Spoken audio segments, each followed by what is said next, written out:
Hey guys, and welcome back to the channel. Today we are looking at how to overcome anxiety using the CBT method of exposure therapy. I'm going to break down all the steps that you need to take if you want to start exposing yourself to the anxiety in a safe, calm, easy way that's going to help you to actually overcome your anxiety and not make your anxiety a lot worse. If you follow these steps, you too will be able to do what you want to do without the anxiety. Because anxiety, let's be honest, is something that affects so many of us. Anxiety is actually something that's really powerful. It's actually really useful. It stops us getting into dangerous situations. It keeps us safe. The problem is when we get stuck in survival mode and we're constantly feeling anxious about things that actually we want to do, that are actually going to give us happiness and give us life and give us enjoyment, we then end up freezing and don't go forward and take those opportunities.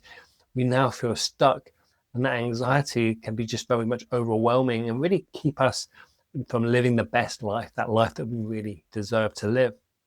Anxiety is something that I suffered with for a long time. That fear of public speaking, that fear of being seen, is something that's affected me, and it's affected a lot of people that I work with. A lot of clients that come to me for public speaking, for instance, suffer with anxiety. And one of the methods that we use, along with other methods, is this method of exposure therapy, kind of desensitization, desensitizing you to that feeling of anxiety, being okay with a little bit of anxiety.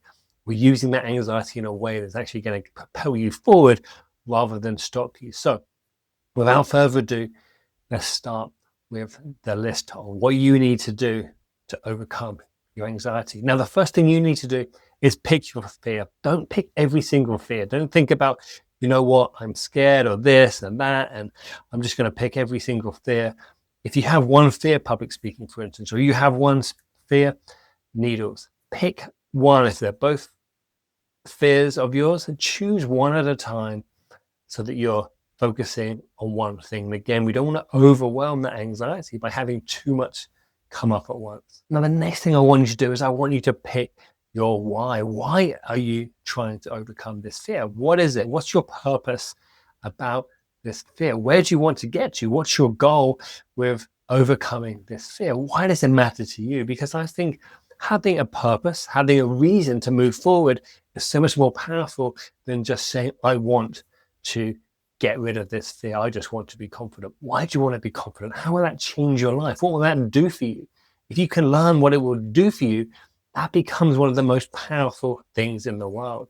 Purpose creates our identity, and our identity creates the movement that we need to move forward. So find that why. Find out why it matters to you. And again, write that down. Next thing I want you to do is I want you to draw a ladder with lots of rungs, lots of sections in it. Maybe it could be about 10 sections. And I want you to start to build up that ladder. So at the bottom of the ladder, I want you to work out what are the little steps you could take to get to the top. Now, the top one is going to be public speaking in front of 20 people, say. Like, that's your goal, is be able to do a speech in front of 20 people. And if that is your goal, great, put that at the top. But that's not going to be the bottom one. That's not where we're going to start, because we're going to start climbing this ladder slowly. We're going to take little steps. So what would be that first little step? If we need to reverse engineer, that's absolutely fine. So it could be starting from the top. I want to speak in front of 20 people. Now, what's the step below that? I want to speak in front of 10 people. What's the step below that? Speak in front of 5 people. Could be speaking in front of 2 people. Could be speaking in front of 1 person.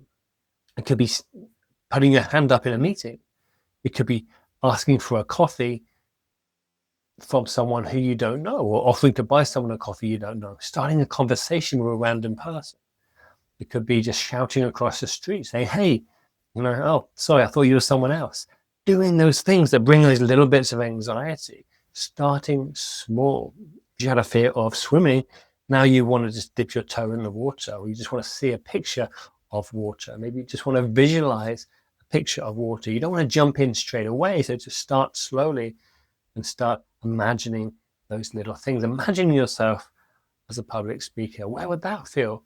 And again, if you're struggling to know like which order to put these in, just look at them and go, how would I rate this? When I think about looking at a picture of someone public speaking, does that give me any anxiety? Well, no. Well, then that's a 0. That's at the bottom. If it gives you some anxiety and it's a 2, then put it at a 2.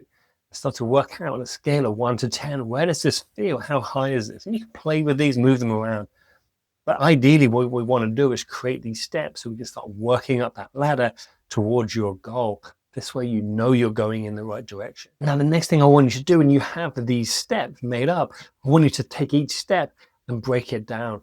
Look at how you can be creative around that step. So if you have a step, for instance, where you're going to be asking for a coffee, because this brings a lot of anxiety, or you're going to ask for a discount, say, on a coffee. Do you want to do this alone? Or do you need some support with you in case you have a panic attack? Which is absolutely fine. Are you going to choose a shop where you feel comfortable already? So you're not just going into a shop where there's a lot of people, for instance. Are you going to choose a certain time to do this? Could you maybe do this at a quiet time rather than at a busy time? And then once you've done that, maybe the next step could be, let's try it at a busier time.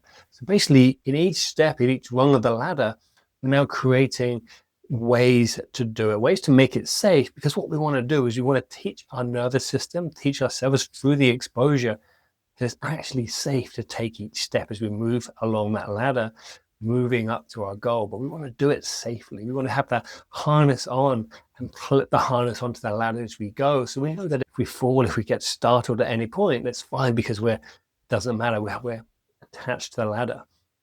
And what we want to do is not just do one and be like, oh, I did it, moving on to the next. We want to start making it a habit.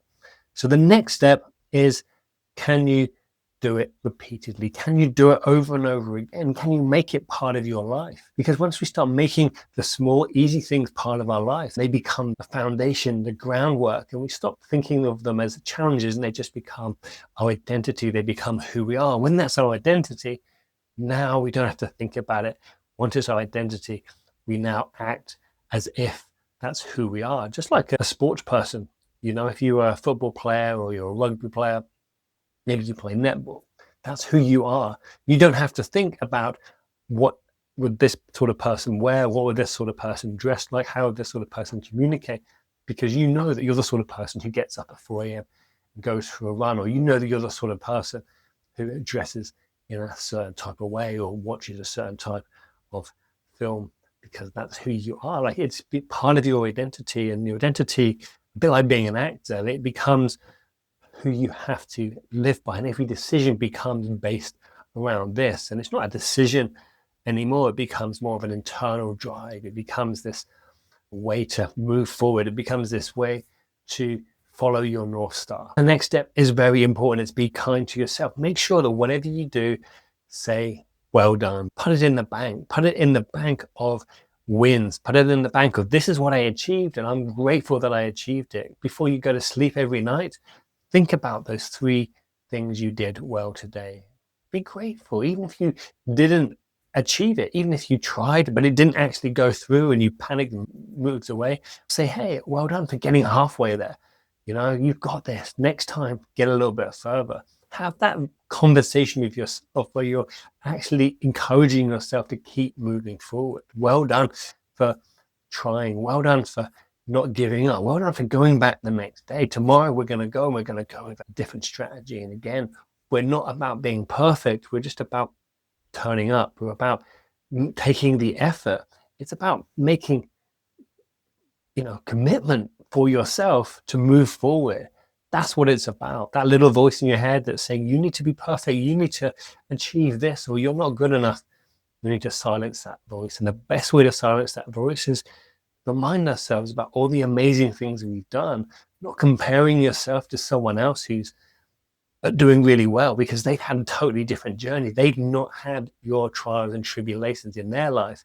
That's why they're in a different place, and they've got their own issues somewhere else.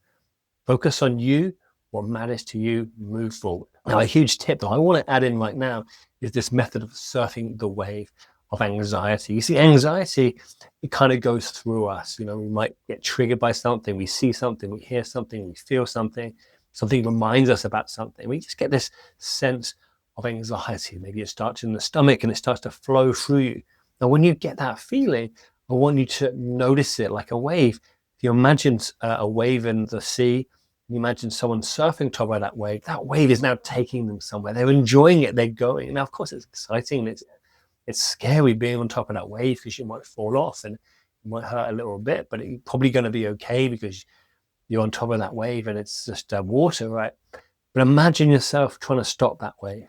If you're in front of that wave and you try and stop it and you say, hold on, stop, you're going to get squashed by the wave. You're going to get covered in water. You're going to get pushed over. So anxiety is the same. If we feel that feeling of anxiety, which we actually want, we're now going to be like, here it is. This is the wave that I can use to propel myself forward. This is the anxiety that I know that's going to help me to say, let's go, let's get this done. Let's put that effort in. Let's take ourselves up another notch so we can really enjoy this. Just like surfing, you know, it takes time you're going to fall off a lot of times, but start to learn to surf that wave. If you don't learn to surf that wave, you're going to be feeling like, I can't do this and this is horrible and I'm just getting drenched. And so don't have so much, you know, against the wave. Don't try and beat that wave. You're not going to beat that wave. Anxiety is natural. It's going to come through you.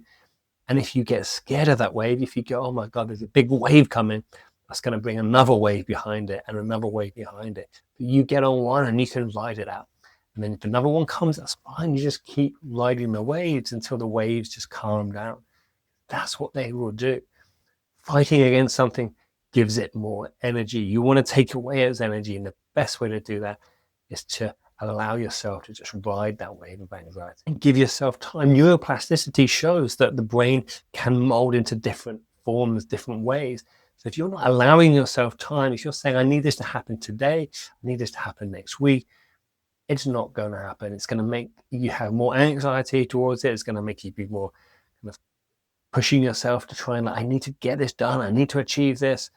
That just creates more stress. You don't need that stress. Give yourself time, but keep committed. That is the secret. So to keep going, keep trying, keep turning up for yourself without having to be rewarded. That is the secret. If you think I need the reward, I need to win right now, that's not going to happen. When I had a lot of anxiety, what I said to myself was, I was at rock bottom. I couldn't walk into supermarkets. I just had panic attacks. I said, it's okay. I said, I'm going to do whatever it takes to push through. If that means I have to try and film 100 days in front of the camera and not even upload it, that's fine. I'm going to keep trying things to expose myself to that fear, because the more I tried, the more I knew that it would start to work and start trying the right things. So find what works for you, but give yourself permission to take your time. This is a journey. This is something that you're allowing yourself to do. Give yourself the time that you need. And finally, one final tip, please don't avoid situations. If you keep avoiding situations, you're only going to teach yourself that it's good to avoid, because what will happen? You notice a situation coming up and you think, this looks scary, I'm going to avoid it. What happens is now you've got a dopamine hit, because you've got a dopamine hit from avoiding it. Now you've told yourself that the best way to manage these situations is to avoid it. So by you going the way that you actually don't want to go, you're actually teaching yourself that you want to go that way, because you're going to get some reward because you found a way to avoid the scary situation. So don't do that. But at the same time, doesn't mean go and try and speak in front of 100 people today. What it means is today, do the little things. Take it step by step. Be easy on yourself.